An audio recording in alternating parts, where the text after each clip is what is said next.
Hi, I'm Sirisha. Millions of kids are curious about what STEM careers mean. Are people sitting at a computer typing up all day? Are they wearing a lab coat? Well, let's simplify that.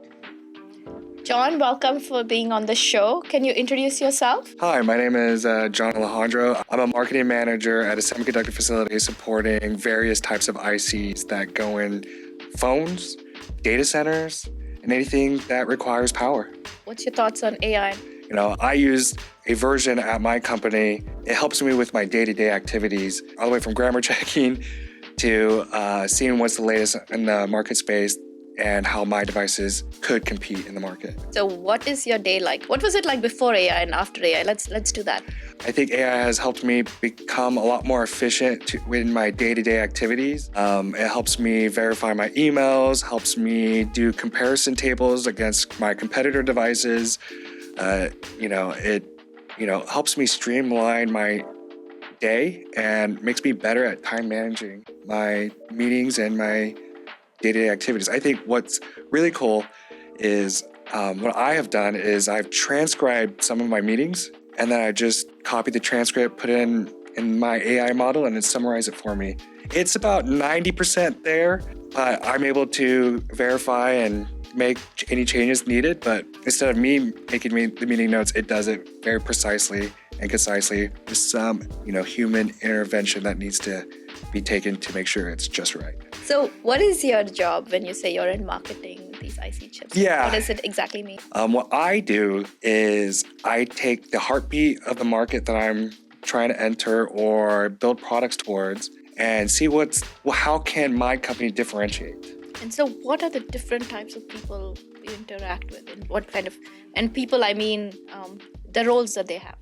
I engage with my design engineering managers or design engineers to figure out what we can do and what we cannot do in developing a product for a customer.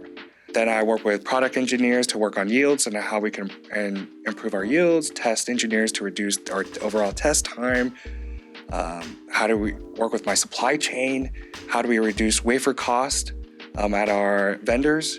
Work with my application engineering team to make sure that my customers have all the support they need to design in my IC on their board, which could be from a phone to anywhere into the data center to, your wall outlet charger, you name it. Power's everywhere. And I build ICs for power. What is some of the most challenging things of your job? I think the most challenging thing is communicating. I think that's a hard skill for a lot of engineers to build and grow. When I'm in a customer meeting and trying to understand all their specs and the requirements for a device, is there something else I can do? And how do I communicate that? And how do I pull that out of them? Pricing, there's negotiation tactics, right? There's all these soft skills that I've never thought I would have learned by challenging myself every day and be curious about these different roles at the company I'm at. Did you start out of school from electrical directly into marketing, or what was that path? I did my bachelor's, and when I was going to finish college, I didn't know what I wanted to do. And my professor raised his hand and said, "Hey, I have an internship opening from a friend at a semiconductor company. If you're interested, send me your resume." I sent my resume, and the rest is history. Through becoming a project manager and an account manager, kind of positioned myself pretty well as a product marketing manager because I learned everything that requires for new product development from the factory point perspective. And then as an account manager, I looked at the receiving end from the factory and how customers receive it.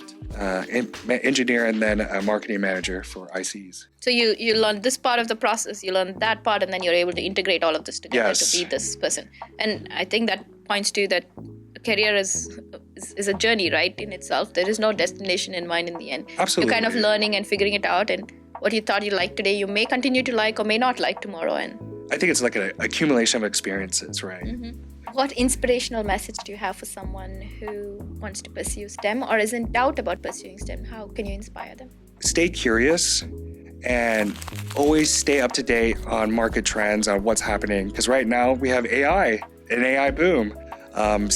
Staying curious about what's going on in the world and your passions, and figure out and test your passions and align what your curiosity is and your passion and try to combine it in a STEM field.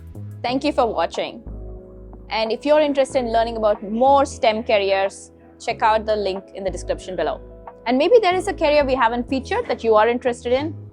Please contact us. We would love to talk about it more. And don't forget to check out our next video.